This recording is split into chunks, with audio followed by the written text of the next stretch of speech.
everyone. Welcome to another episode of Creative Careers, where we are interviewing folks who work in the arts in all different capacities. And today we are interviewing an art consultant. Welcome to the show, Jason Voegele. Thanks for having me, Hannah. Yeah. So tell us, let's start off with a simple question. What does an art consultant do? And maybe specifically, what do you do? And does it look different for you?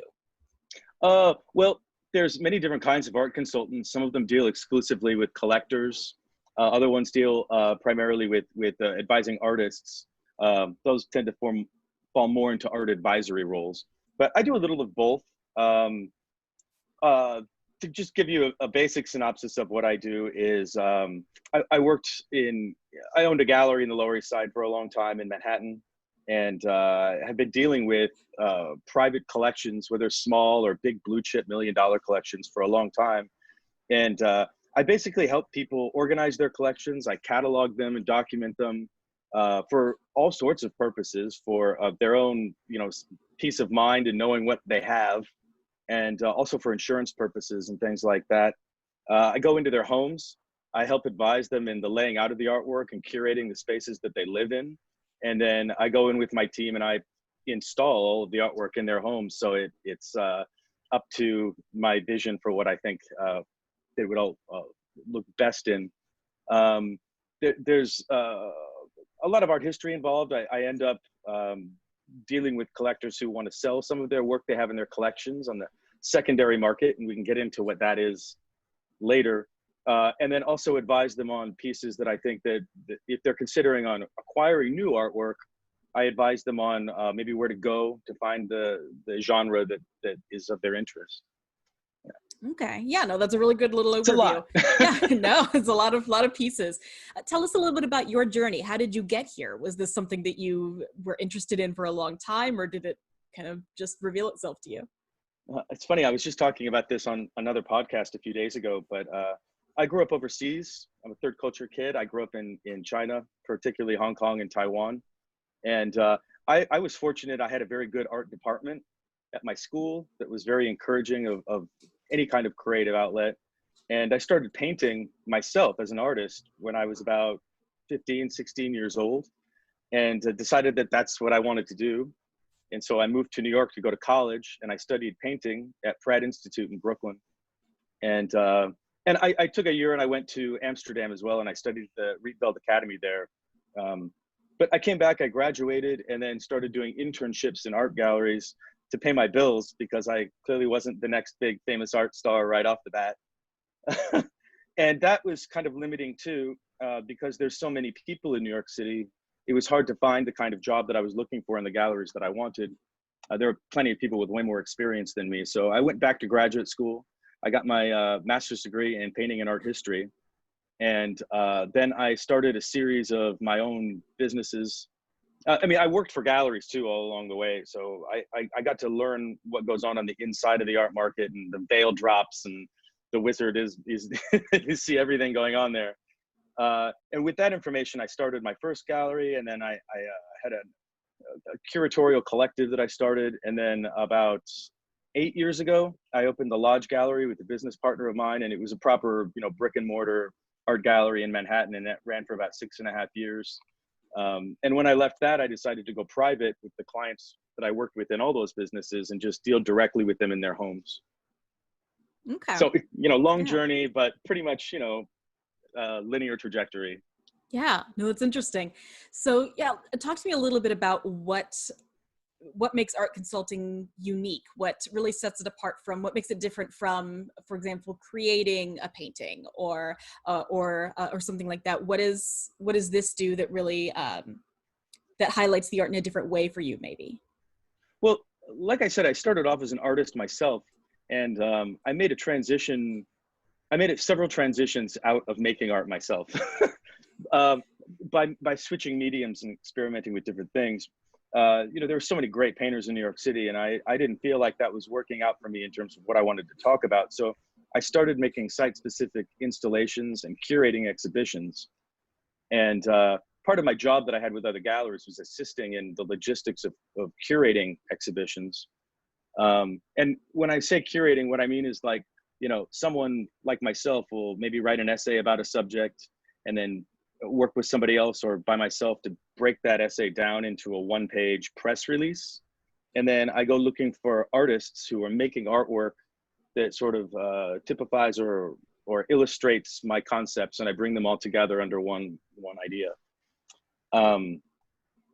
So having been a curator for a long time, it's not too different from that, what I did in the gallery as opposed to what I'm doing in people's private homes, only now I have an audience of one or an audience of a family who lives with that pretty much permanently and until they maybe rotate the artwork around. But yeah, learning a little bit about the logistics of bringing people together and organizing that sort of thing, and all of the, you know, the boring business stuff that goes along with it too, like insurance and, you know, how to maintain a business so that you can pay rent and stuff, was for me a lot of trial and error as you go. I didn't get a business degree, and I am a creative entrepreneur, so you kind of have to just learn from other people and teach yourself as you're going along.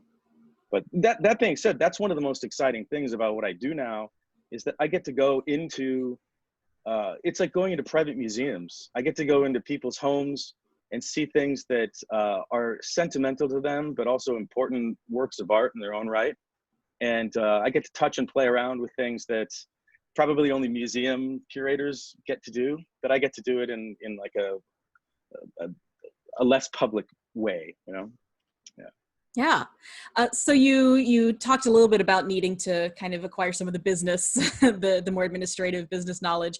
What were some of the other skills that you needed to that you acquired over the years that made you especially good at this particular aspect? Well, I'd say that there's two most important things, but besides all that other stuff, which I again lump into kind of logistics of how you do it, um, learning to develop people skills and sort of put your ego aside, because I'm not forcing my ideas on people. I'm trying to work in collaboration with my clients, which requires I get to know them a little bit. A lot of my clients, you know, start off with one little small project, but now some of them I've known for 12, 15 years, and I would consider them friends too. But that was, you know, because I had learned over time, again, trial and error, you figure out ways to work with all different kinds of people, different backgrounds, different political spectrums, and really, you know, all that stuff. So that's important, is having the kind of temperament and personality to work with people that know less about something than you without making them feel small about it, you know?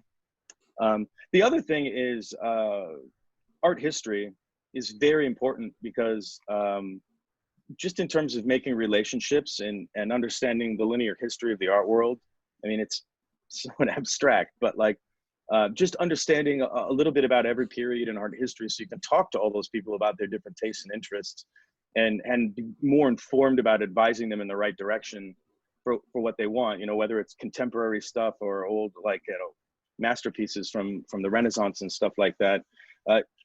Taking on the idea that your education in art history is going to be a lifelong journey.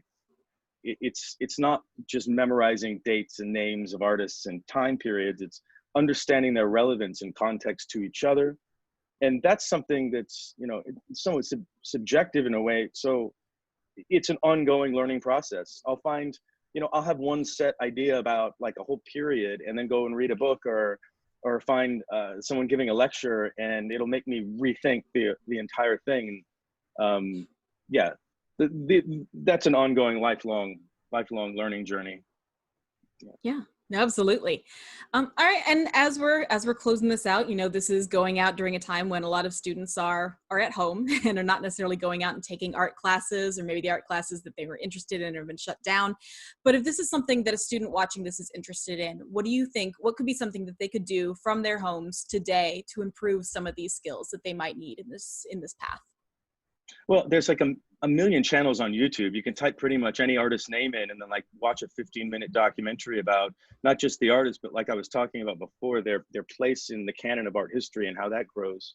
In any role you take in the art world, you're going to need that information. It's going to be the thing that separates you from other people who are maybe more, you know, socially assertive, or but your knowledge about what you're interested in is the most important thing. I would say reading too. I know it's not the most popular thing to do these days, but we all have more time than ever. And this was a very important book for me. It's called The Art Spirit by Robert Henry. And he was a portrait painter from about 100 years ago.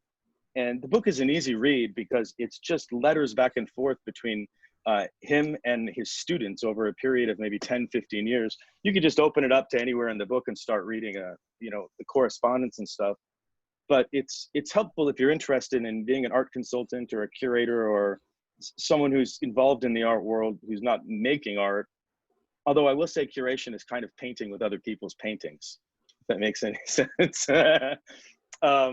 It's a good lesson in the importance of not just understanding your client base, but getting to think on the same level as the artists too, because you're the mediator between those two worlds, and understanding how artists think and the sensitivities that they have and their concerns and their interests, and then the sensitivities and concerns and the interests of the collector. You're trying to find the parallels between those two to make the perfect match. So yeah, Robert Henry, The Art Spirit.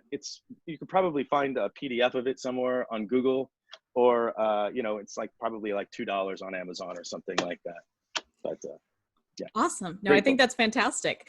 All right. Well, thank you so much for sharing your expertise and your knowledge with us today, Jason. I really appreciate it. Oh, thank you so much for having me, Hannah. I hope it was helpful. Absolutely. And thank you all so much for watching. Don't forget to tune in again tomorrow at 1 p.m. for more Let's Be Creative Arts content. We'll see you then.